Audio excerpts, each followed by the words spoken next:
Oxon 3 Comunicación Natural. Toyota. Renfe.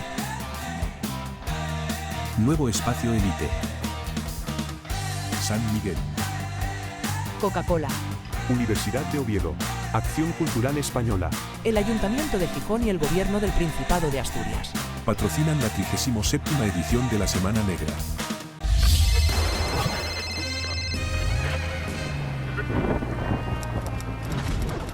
Muy bien escrito y que tiene además un proceso de cariño detrás que yo no conozco, pero simplemente con leerlo pues ya lo estoy viendo y por eso estoy encantada de estar aquí presentando a Beatriz. Es licenciada en Química, como digo, por la Universidad de Oviedo. Nació aquí en Gijón en 1981. Antes hablábamos del vértigo, ¿verdad?, que suponía para toda gijonesa presentar en la Semana Negra, en el certamen por excelencia, y es profesora. Y por eso me acaba de contar que ella no va a tener mucho miedo a la hora de hablar aquí en público y presentarnos el libro, pero bueno, yo creo que un poquitín sí que puede haber. Un poco sí, porque no es mi terreno, esto no es un aula, pero bueno. Bueno, Bea, pues cuéntanos un poco, tenemos media hora únicamente, deciros, por si acaso se me olvida después, que cuando acabe la presentación, en la mesa que tenéis al fondo, va a estar a la venta el libro y la autora también os lo va a poder firmar, pero ahora el momento es el de ella. Cuéntanos cómo se gesta este libro, o bueno, preséntanos el libro, lo primero de todo, y luego ya hablamos del proceso de creación. Sí, bueno, el libro, El color de los hidrocarburos, cuenta como todo libro, como toda novela, es una novela, cuenta una historia. Cuenta la historia de Victoria, que es la protagonista principal del libro, que cuando Fran la deja, pues cae en un pozo de melancolía, de desesperanza, del que tiene que salir. Esa ruptura es el factor precipitante de esa caída en ese pozo del que os hablo, pero desde luego los antecedentes de esa desesperanza y de ese dolor vienen de atrás, porque Victoria es una mujer que con 11 años le diagnostican un problema auditivo que ella no consigue superar. Y bueno, pues eso, como os decía, la ruptura es el factor precipitante de ese problema. Aunque ella no lo sepa, no está sola, cuenta sobre todo con la ayuda del otro gran personaje de la historia, que es Natalia, su tía abuela, que es quizá, aunque Victoria es la protagonista, es el personaje más importante, o por lo menos el más entrañable de todos. Natalia es una mujer sabia, es una mujer nacida en una época dura, durante la Guerra Civil, una época muy dura, que además por circunstancias personales también se ve sometida a vivencias bastante traumáticas, porque durante su infancia pues sufre poliomielitis y eso la deja con una cojera importante, y a pesar de eso es una mujer proactiva, luchadora, que sabe salir adelante, y es quien rescata verdaderamente a Victoria de su pozo de energía vital. Y bueno, la historia surge un poco, como surgen todas las historias, ¿no?, un poco de la imaginación, y luego para ir construyendo las descripciones, los personajes, las historias secundarias, pues uno se va nutriendo de todo, ¿no?, de sus vivencias, de las vivencias de las personas que tiene cerca. Así surge, sí, sí. Cuando os comentaba que para mí había sido un libro en el que había encontrado mucha más complejidad de la que me esperaba, es porque todas estas problemáticas, todas estas disyuntivas, ¿no?, que nos plantea Beatriz en el libro, no caen en los lugares comunes que solemos encontrar en la literatura y en general pues en todo proceso creador, ¿no? También en toda narración pues tenemos como unas fórmulas, unos lugares comunes establecidos, en los cuales, por ejemplo, uno de los más comunes es que la amistad te lleva a todas partes, ¿no? Sin embargo, aquí nos encontramos con que la protagonista es cierto que tiene un grupo de amigas que para ella es muy importante, pero ojo, que a veces le fallan, a veces no le dan todas las respuestas que ella quiere. Entonces me parece una historia muy real, porque todas esas cosas que en la ficción, ¿no?, suelen ser perfectas, aquí van un poquitín más allá, son la vida misma. Claro, sí, sí. Desde luego yo creo que es uno de los principales problemas de Victoria, que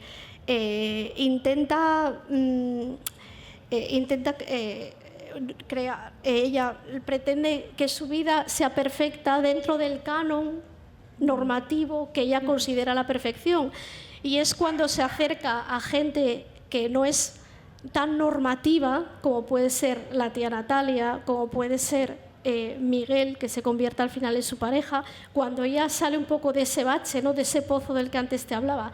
O sea, es a veces, sí, y es verdad que a veces los amigos te fallan y es una realidad, y claro que hay que contarla en una novela, claro, sí. Claro, además es un proceso de responsabilidad, ¿no?, afectiva del creador, el decir, ojo, que esto no siempre es tan guay como solemos ver en las series, ¿no?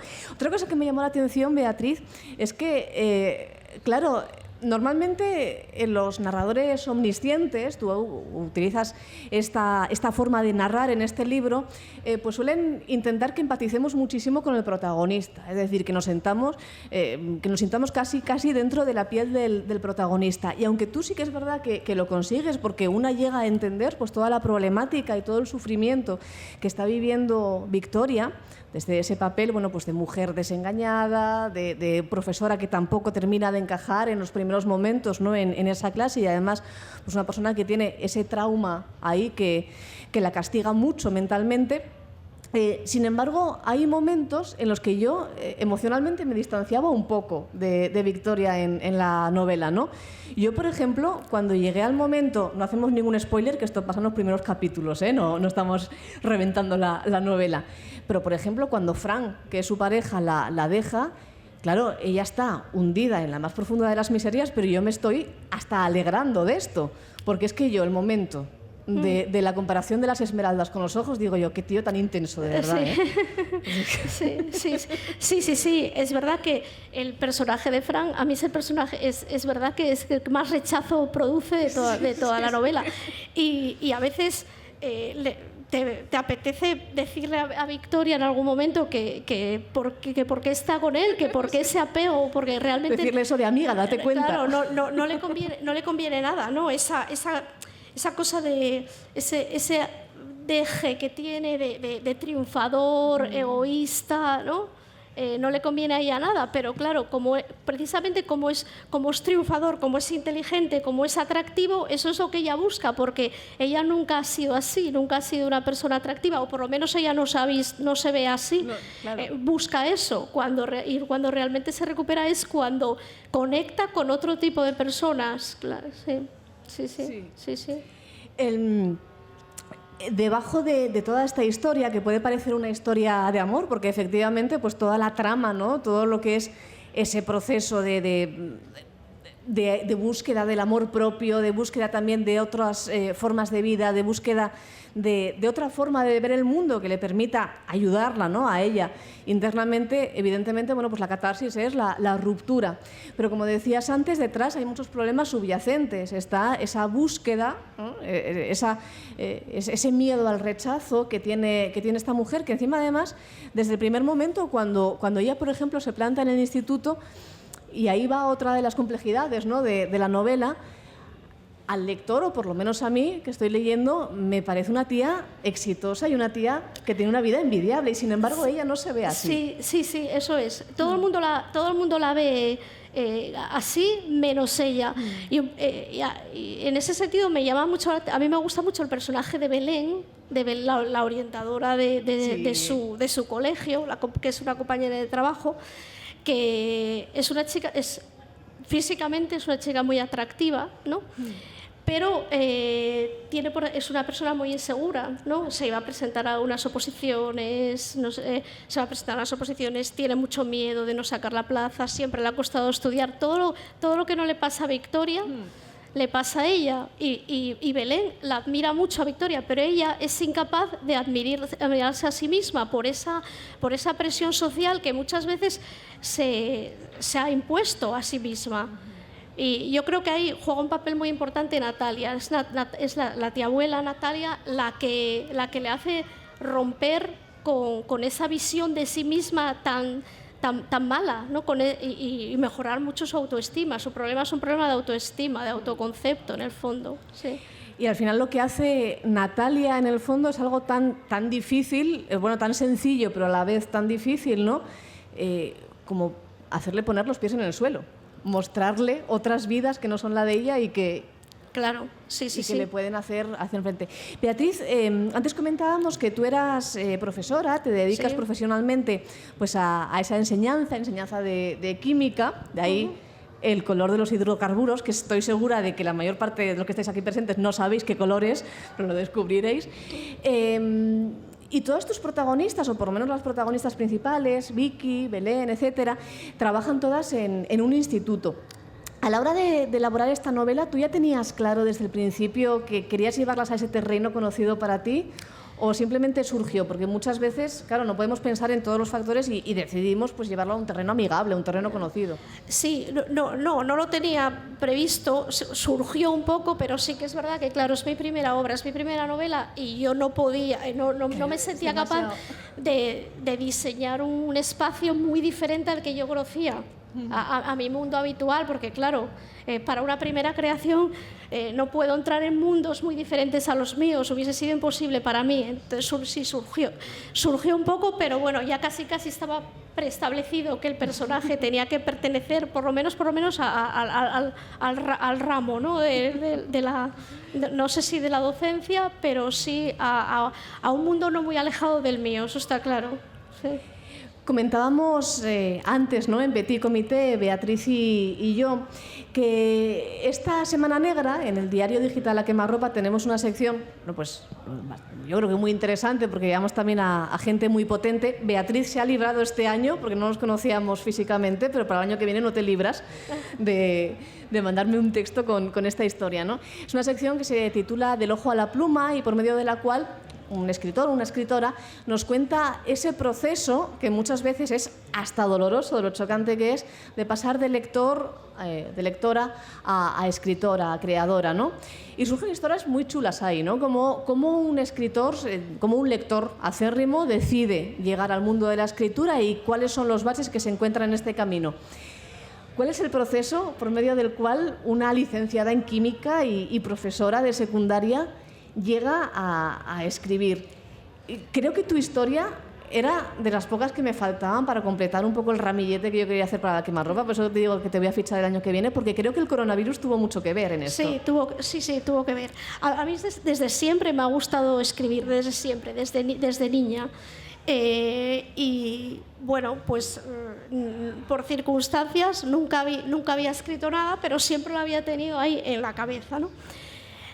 Y cuando empecé a trabajar, cuando empecé a dedicarme profesionalmente pues, a la docencia, seguía ahí en mi cabeza eso. Lo que pasa es que bueno, no tenía trabajo fijo, mi trabajo no era estable, era interina. Y yo siempre decía, cuando saque la plaza, escribiré un libro. Cuando saque la plaza, escribiré un libro. Y la plaza llegó, afortunadamente llegó. Entonces, cuando saqué la plaza, pues dije, bueno, pues ahora sí que llega el momento, tengo que ponerme a escribir. Y el tema de mi oposición, el tema con el que yo saqué la plaza de funcionaria era hidrocarburos. Era hidrocarburos. Entonces, en ese momento dije, bueno, pues tengo que escribir y el título del libro tiene que contener la palabra hidrocarburos sí o sí, porque me ha estresado tanto este tema que tiene que ir al título, ¿eh? Claro, me da igual la historia, pero la palabra hidrocarburos tiene que salir. Me han dado la plaza, o sea, están muy mal vistos, no contaminan, producen efecto invernadero, todo eso, pero a mí me han dado la plaza. Entonces, claro, tiene que tener el título tiene que tener la palabra hidrocarburos. Yo no tenía ni idea de qué iba a escribir, ¿no? Ya te digo, las ideas están ahí un poco, pero no se habían materializado.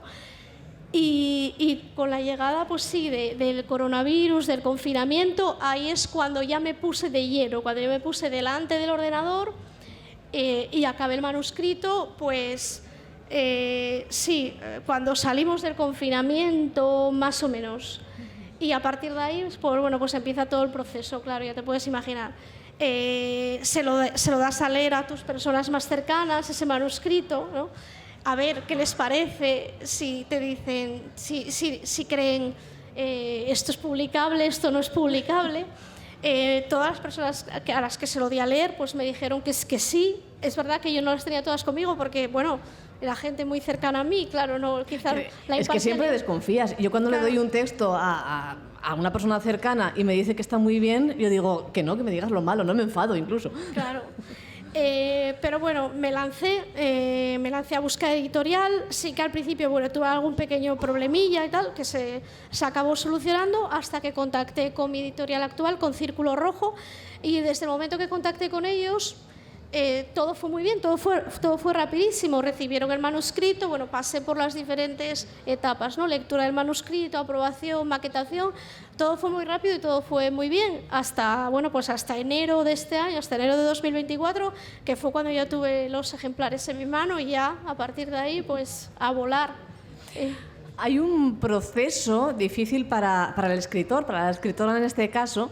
Y antes lo comentábamos también un poquitín, porque claro, una cosa es, hay varias fases, ¿no? Una es cuando la historia está más o menos tomando forma en tu cabeza, luego ese proceso por medio del cual lo sacas y lo conviertes en palabras, ¿no? Las transformas en palabras, en frases, en letras, y quizás lo más frívolo, lo que tiene menos que ver con el proceso creador, pero sí que tiene que ver con la seguridad que de repente en ese momento se desploma, es ese momento, Bea, en el que te llegan las cajas, las abres y ves el papel. Sí. Ese momento es... ese momento es un poco, te abruma un poco, el vértigo del que hablábamos antes. Sí, te abruma un poco. Y más que ese momento, el momento en el que empiezas a distribuir los primeros ejemplares a las primeras personas que se interesan por él, el periodo que va desde ese momento que empiezas a distribuir los ejemplares hasta que te dan el primer feedback, hasta que empiezan a decirte lo he leído